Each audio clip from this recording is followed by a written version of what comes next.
So you're ready to game at home. You got your tray set up on top of a bare table, or maybe on top of some green or brown felt, and off you go. But wouldn't it be much cooler if you played on a textured battle mat? You can definitely buy some good quality battle mats from gaming companies out there, but if you're up to a little do-it-yourself project, you can make one for about half the price. Now, as I go through this video, please keep in mind that all prices are in USD, and the price is from the local improvement shop here in my area in Southern California. I'll just round up the prices I spent on the materials, and that'll give you a good idea how much it'll cost. First of all, let's talk about the core materials that you'll need. You'll need canvas cloth. This is also known as duck cloth. The mat that I'll be making in this video is just something that I brought at the home improvement store. These are the drop cloth that you would use to cover the floor when you're painting your room or your house. It might actually be cheaper if you go to the linen shop and get them by the yard. Even better if you have a Walmart near you, it's even cheaper there. When you purchase the canvas this way, you will get them by 5 feet wide by the amount of yards that you want to purchase. So if you buy 2 yards, they'll give you a 6 by 5 feet block of cloth, perfect for making a 4 by 6 table.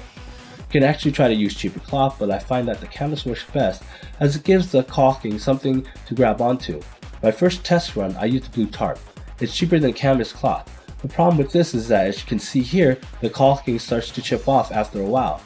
We even tried to use a wire brush and alcohol to scrub down the sheen, but it still didn't work as well as canvas cloth. I like to buy a size that's more than the actual size of the mat, so it makes it easy to work on. And afterwards, I just trim it out. So using painter's drop cloth to make a 3x3 or 4x4 mat will cost you about $8.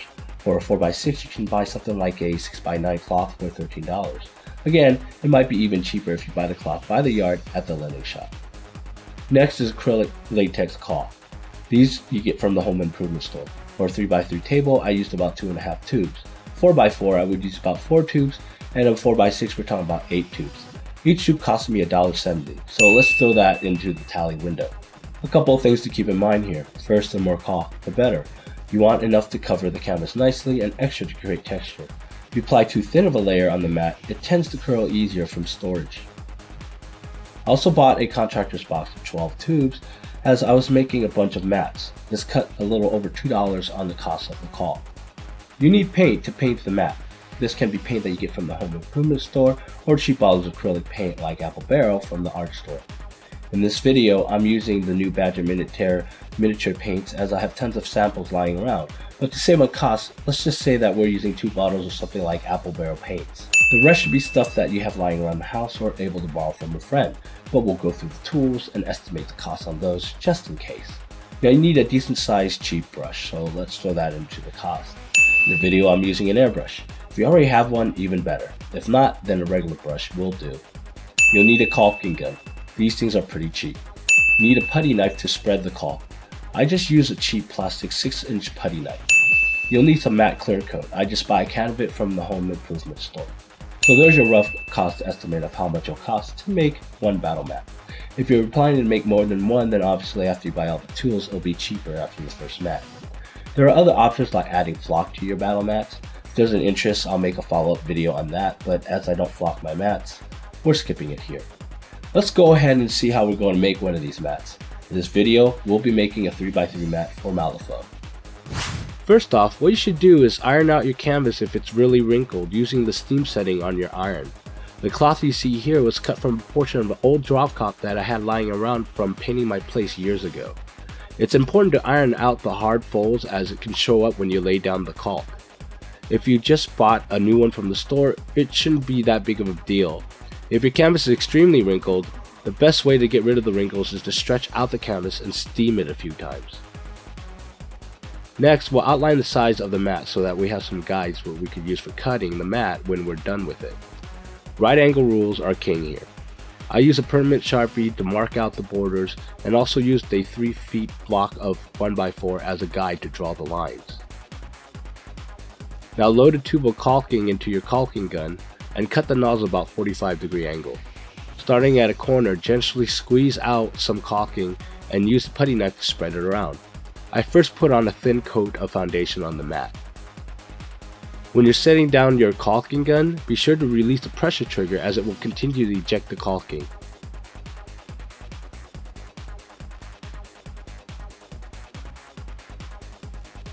Once the foundation is complete, we apply another layer. this time much more generously.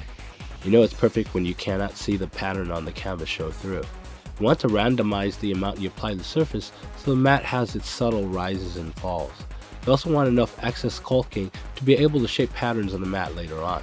In fact, the more caulking you can lay on the mat, the more heavier and sturdier your mat becomes, so you have to kind of wing it to get to know what the right amount is. When you're done with the second layer, this is where the fun begins. This is where you apply different types of texture to your mat. There are a few ways of doing this, which I'll explain here, but if you're a creative type of person, you'll probably be able to come up with different ways to make different texture formations on your mat. One thing to keep in mind here is to take your time, as the caulking has a drying time of 2 to 4 hours. So here are some ways to texturize your mat. You can use a paint roller. Wet your hands a little, then run it against the roller cover to make it a little moist. Do not soak the thing, however. Then just roll it across the mat. This will create a stucco kind of texture. You can take a plastic bag that you get from grocery shopping and bunch it up, then gently press it up against the surface of the mat, and then pull up. This will essentially give you the same effect as using the paint roller, but it adds a little more randomness to the pattern. You can also use a steel sponge that you use to clean your kitchen. Just make sure that you have a clean one, unlike me here. This was one of my duh moments. Anyways, you can press it down, pull it up, or press it down and twist a little to make some unique effects. Got some more caulking left? Here's something you can do to make some patchwork looking texture. Put a few dollop of caulk on the mat at various random places. Then take your putty knife and ever so gently just spread the dollop in one swoop. You can use a straight motion, or you can change it up and add some circular motion to it. If you find that the effect is too high on the surface of the mat, just use one scraping motion to cut it down a bit.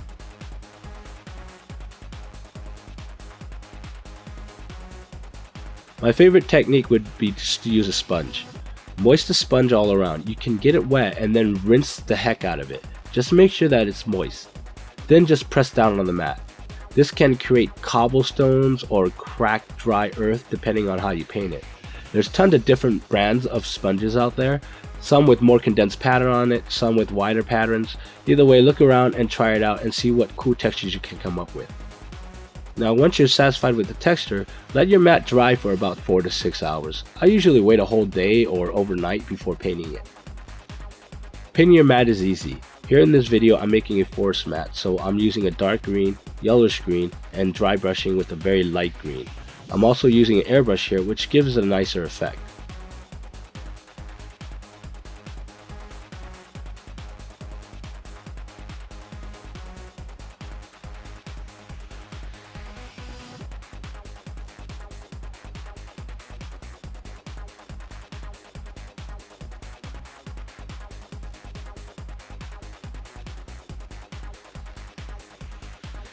Now wait for your paint to dry. Since I use an airbrush, I just waited a couple minutes. If you're using a brush, you might have to wait longer. Whatever the case, once dry, take your can of matte coat and lay down a thin layer on your mat. This is really to protect the paint job. Once your matte coat is dry, it's time to trim the mat to the right size. Assuming that you didn't go overboard on the caulking and the painting, you still should be able to see the outline that you drew when you first started. Just take a pair of scissors and cut along those lines. I find it works well with using scissors that are used to cut cloth. And there you have it. Your mat is done and ready to go. As you can see here on the mat that we just did, there are areas that I didn't put enough caulking. You can see the pattern of the canvas show through. There are many mats that you can fit to fit any occasion. For example, here's my desert terrain mat. This one is my rocky terrain or desolate earth mat.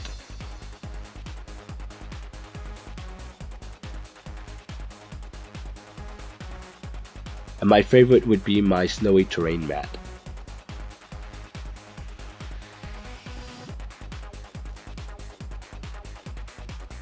Let's talk about storing your mats. You can roll it up or even fold them up softly and put them on a shelf or in a box, though it might curl up or cause creases. Now these will go away over time, but I find the best way to store them is to roll them up against a 4-inch PVC pipe. Anything smaller might still cause you some curling. Making your own battle mats is a fun do-it-yourself project, otherwise saving you some good money. I hope that you got something out of this video and give making some battle mats a try. If you have any questions or suggestions, just leave them in the comments down below. This is Chung signing out, and remember, like if you like, sub if you haven't, share where you can, and favorite if you love me. I'll talk to you guys later.